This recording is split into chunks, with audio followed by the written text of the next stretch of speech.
नमस्कार दोस्तों, स्वागत है आपका डारो फैक्ट्स पर, जहां हम आपको डरावनी और रहस्यमयी कहानियों की दुनिया में ले चलते हैं। यहां पर हम आपके लिए लाते हैं असली डरावनी कहानियां और पौराणिक कथाएं जो आपके रोंगटे खड़े कर देंगी। तो जुड़िए हमारे साथ इस खौफनाक सफर पर और जानिए उन कहानियों को जो सदियों से छुपी हुई हैं। सब्सक्राइब करें और बेल आइकन को दबाएं ताकि आपसे कोई भी डरावनी कहानी मिस न हो जाए। याद रखें, ये कहानियां केवल आपके मनोरंजन के लिए नहीं है, बल्कि इनकी सच्चाई आपको हैरान कर देगी। तो तैयार हो जाइए, क्योंकि डर का असली मतलब समझाने आ रहे हैं हम, केवल डारो फैक्ट्स पर। सपोर्ट करें, सब्सक्राइब करें और हमारे साथ डरावनी दुनिया में कदम रखें।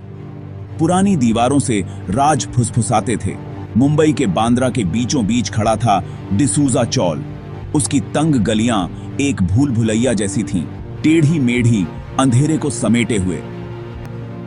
डर चौल में रेंगता था, सायों से चिपका रहता था, अनदेखा पर हमेशा मौजूद।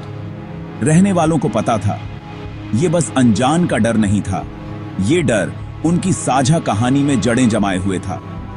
एक कहानी जो त्रासदी से सनी हुई थी और मैरी की यादों से भूतिया थी। 1980 यह वह समय था जब मुंबई की गलियों में एक अलग ही रौनक थी। साल की शुरुआत किसी और साल की तरह ही हुई। लोग अपने रोजमर्रा के कामों में व्यस्त थे और शहर की धड़कनें अपनी रफ्तार से चल रही थीं। डिसूजा चौल में जिंदगी चल रही थी। लोग अपने कामों में लगे हुए थे, बच्चे खेल रहे थे और हर कोई अपने अपने जीवन में मस्त था। फिर मैरी, एक बुजुर्ग महिला, एक रात घर जा रही थी। वो अकेली थी, उसकी चाल धीमी थी और उसके चेहरे पर थकान के निशान थे। चौल के किनारे पर बना कुआं उसके रास्ते में था। यह कुआं हमेशा से ही डरावना और रहस्यमय माना जाता था। कैसे हुआ, ये किसी को नहीं पता। उस रात अंधेरा घना था और सन्नाटा पसरा हुआ था। शायद उसका पैर फिसल गया। हो सकता है कि उसने कुएं के किनारे पर ध्यान नहीं दिया हो। शायद अंधेरे में उसका संतुलन बिगड़ गया। उस समय कोई भी उसकी मदद के लिए वहां नहीं था। वजह जो भी रही हो, मैरी कुएं में गिर गई। उसकी चीखें सुनाई दीं, लेकिन कोई भी उसे बचाने के लिए नहीं पहुंच सका। उसकी चीखें रात ने निगल लीं। वह अंधेरे में खो गई और उसकी आवाज भी। जब तक किसी ने उसे ढूंढा, बहुत देर हो चुकी थी। लोग इकट्ठा हुए, लेकिन मैरी को बचाया नहीं जा सका। उसकी मौत ने पूरे चौल को हिलाकर रख दिया। मैरी की मौत ने सबको सोचने पर मजबूर कर दिया कि जीवन कितना अनिश्चित हो सकता है। उसकी यादें हमेशा के लिए चौल के लोगों के दिलों में बसी रहेंगी। चौल ने मैरी की मौत पर शोक मनाया। ये एक बहुत ही घना समुदाय था। हर कोई उसे जानता था। लेकिन जैसे जैसे दिन हफ्तों में बदलते गए, फुसफुसाहट शुरू हो गई। अजीब घटनाएं, बेवजह की आवाजें। कुछ निवासियों ने मैरी की आवाज सुनने का दावा किया। दूसरों ने कुएं के पास एक परछाई देखी। डर, जो कभी फुसफुसाहट था, अब चीख बन गया। कुआं डर की जगह बन गया। कोई भी अकेले उसके पास जाने की हिम्मत नहीं करता था, खासकर अंधेरे के बाद। कहानियां बढ़ती गईं। चीजें रहस्यमय तरीके से हिलती थीं। दरवाजे खुलते और बंद होते। बच्चे रात में रोते, सफेद कपड़ों में एक महिला को देखने का दावा करते। भूतिया हरकतें, अगर वो थीं, तो और ज्यादा और तेज होती गईं। डिसूजा चौल दहशत की चपेट में था। बात चौल के बाहर तक फैल गई। अखबारों ने कहानी को छापा। बांद्रा में भूतिया चौल सुर्खियां चिल्ला रही थीं। मुंबई भर से लोग डिसूजा चौल में आते थे, कुछ उत्सुकतावश, दूसरे हालात का फायदा उठाने के लिए। लेकिन निवासियों के लिए ये एक बुरा सपना सच होने जैसा था। वो अपने ही घरों में कैद थे, डर के कैदी। वो शांति के लिए तरस रहे थे, इस भूतिया हरकत के खत्म होने के लिए। एक शाम रोहन नाम के एक युवक ने अनजान का सामना करने का फैसला किया। वो चौल में पला बढ़ा था।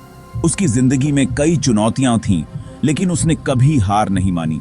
उसने कहानियां सुनी थीं, डर महसूस किया था। बचपन से ही उसे इस चौल के भूतिया किस्सों ने घेर रखा था, लेकिन उसने उसके आगे झुकने से इनकार कर दिया। रोहन ने ठान लिया था कि वह इन कहानियों की सच्चाई का पता लगाएगा। जैसे ही अंधेरा हुआ, रोहन कुएं की ओर चल पड़ा। यह वही कुआं था जिसके बारे में उसने सबसे ज्यादा डरावनी कहानियां सुनी थीं। उसके हाथ में लालटेन और दिल में गम था। लालटेन की रोशनी में उसकी परछाई और भी डरावनी लग रही थी। वो किनारे पर खड़ा था। उसका दिल तेजी से धड़क रहा था।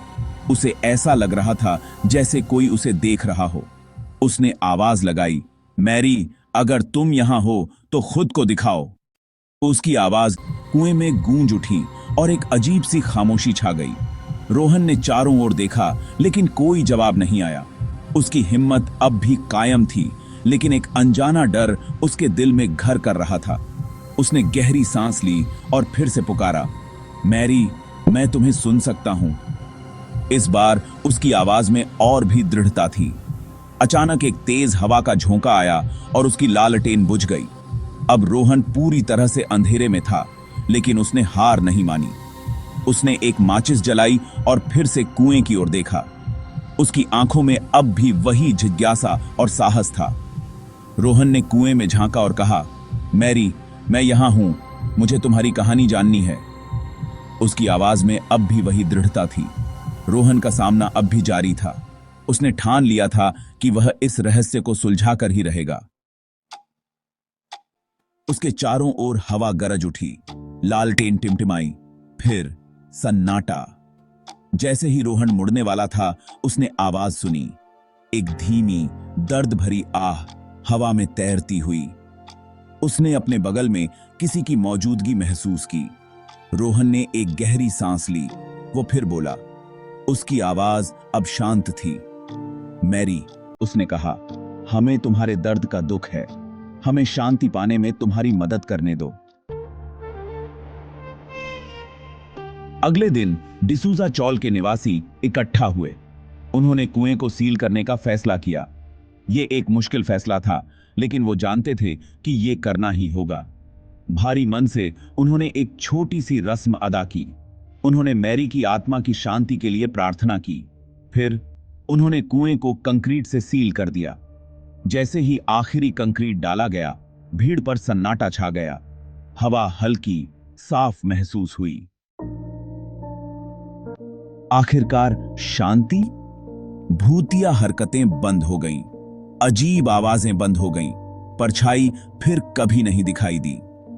डिसूजा चौल ने राहत की सांस ली। जिंदगी धीरे धीरे पटरी पर लौट आई। लेकिन मैरी की याद बनी रही। कुआं, जो अब सील हो चुका था, त्रासदी की खामोश याद दिलाता रहा। ये उस डर की याद दिलाता था जिसका उन्होंने सामना किया था, और उस शांति का जो उन्हें मिली थी। यह कहानी एक समय की है जब डिसूजा चौल के चारों ओर डर का साया मंडराता था। आज डिसूजा चौल मजबूती से खड़ा है। यह इमारत समय के साथ बदल गई है, लेकिन इसकी आत्मा वही है। पुरानी दीवारें अभी भी अपने राज फुसफुसाती हैं। इन दीवारों ने कई कहानियां देखी हैं, कई पीढ़ियों के जीवन को महसूस किया है। तंग गलियां अभी भी रहस्य की एक झलक समेटे हुए हैं। इन गलियों में चलते हुए ऐसा लगता है जैसे समय ठहर गया हो, लेकिन डर चला गया है। अब ये गलियां शांत हैं, लेकिन कभी कभी हवा में एक अजीब सी सिहरन महसूस होती है। मैरी के कुएं की कहानी अब एक स्थानीय कहानी है। यह कुआं कभी डर और रहस्य का केंद्र था, लेकिन अब यह सिर्फ एक कहानी बनकर रह गया है। ये एक पीढ़ी से दूसरी पीढ़ी तक पहुंचती है। बुजुर्ग अपने बच्चों को इस कहानी को सुनाते हैं, और इस तरह यह कहानी जीवित रहती है। कहानी है जो चेतावनी का काम करती है, अनदेखी का सम्मान करने और उन चीजों से दूर रहने की जो हमारी समझ से परे हैं। अतीत को याद रखने और उसकी कद्र करने की। ये तस्वीरें हमें याद दिलाती हैं कि समय बदलता है, लेकिन यादें हमेशा जीवित रहती हैं। वर्तमान को संजोने की चेतावनी, क्योंकि मुंबई के बीचों बीच जीवन अपनी पूरी रफ्तार से चलता है, लेकिन डिसूजा चौल की कहानी हमें रुकने और सोचने पर मजबूर करती है। डिसूजा चौल की दीवारों के भीतर एक समय था जब यहां का हर कोना एक रहस्य था। अब ये दीवारें शांत हैं, लेकिन उनकी कहानियां अभी भी जीवित हैं। जीवित और मृत के बीच की रेखा वास्तव में पतली है। यह कहानी हमें याद दिलाती है कि जीवन और मृत्यु के बीच का अंतर कितना नाजुक है और हमें हर पल की कद्र करनी चाहिए। तो दोस्तों, कैसी लगी आपको आज की कहानी? अगर आपको ये वीडियो पसंद आई हो तो इसे लाइक करें और अपने दोस्तों के साथ शेयर करें। आपकी प्रतिक्रियाओं और सुझावों का हमें हमेशा इंतजार रहेगा। तो तब तक के लिए अलविदा, और याद रखें, अंधेरे में छिपी हर परछाई का एक रहस्य होता है। मिलते हैं अगली कहानी में, केवल डारो फैक्ट्स पर।